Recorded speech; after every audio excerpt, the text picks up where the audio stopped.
Donc depuis combien d'années maintenant vous donnez ces formations à nos policiers municipaux?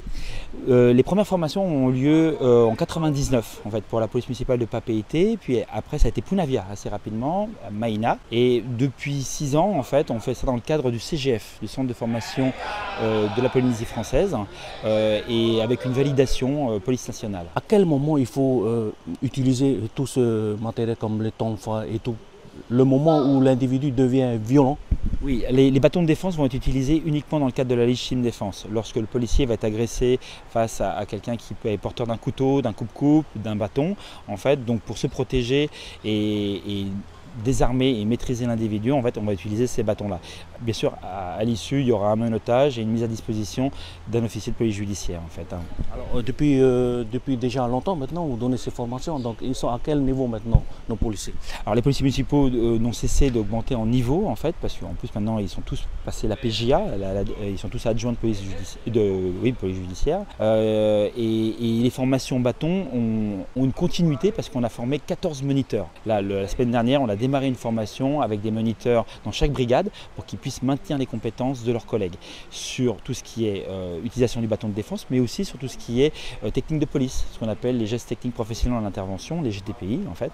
Donc ils entretiennent. Et sportivement aussi, c'est que le niveau sportif des policiers municipaux maintenant augmente. On a dans chaque brigade, toutes les semaines, il y a des cours sportifs qui sont mis en place en fait. Et on demande à ces moniteurs de s'occuper de ces entretiens physiques. Donc là, ils sont en pratique. Il y a aussi un moment où il y a de la théorie. Oui, il y a une partie théorique sur tout ce qui est cadre légal d'utilisation du bâton, cadre légal d'intervention et du démenotage. Et bien sûr derrière la technique et la tactique, parce que comment intervenir avec un collègue. Le but c'est de maîtriser la violence de la situation et des individus sans aller trop loin. C'est pour ça qu'on parle d'intervention graduée. Il y a l'usage de la force sans contact physique par les injonctions, travail de la tenue, avec les signaux sonores et visuels. La police arrive en fait et simplement avec les injonctions, normalement on arrive à calmer. S'il y a besoin d'utiliser la force, on démarrera par un travail à main nue en fait, pour se protéger mais aussi pour maîtriser.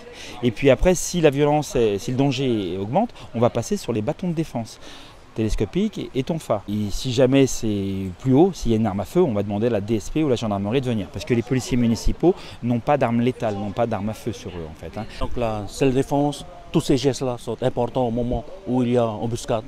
Oui, la self-défense est essentielle, mais ce qui est essentiel c'est la négociation, c'est d'arriver finalement à négocier avec la personne en face pour descendre la spirale. Donc la gestion des conflits est très importante. Le Polynésien négocie beaucoup. Lorsqu'on est parti sur la violence, généralement après c'est parti quoi. Là, ce qu'on demande aux policiers c'est d'arriver à calmer le jeu par la parole, la communication, et vraiment l'usage de la force sera en dernier recours quoi en fait. On est dans cet esprit sur ces formations là. C'est pas d'entrée on utilise le bâton. Non, on va commencer par des phases de négociation verbale, puis travailler avec des moyens corporels, et puis ensuite après on utilisera le bâton s'il y a besoin de l'utiliser quoi.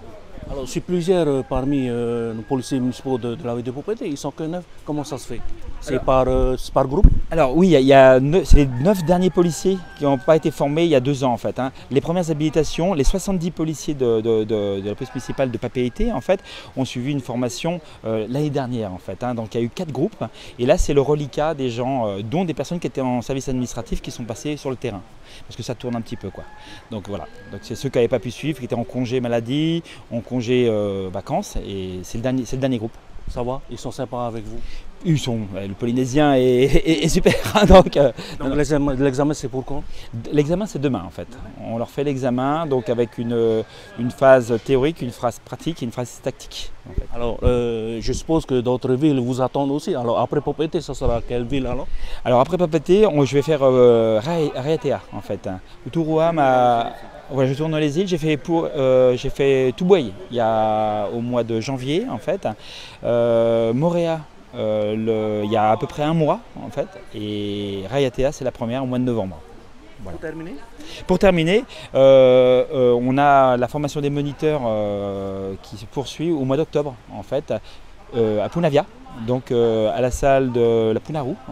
Et donc là on a 14 candidats moniteurs qui viennent de toutes les communes qui sont présents. Enfin il y a eu une sélection qui a été faite et ça se passe donc à Punavia.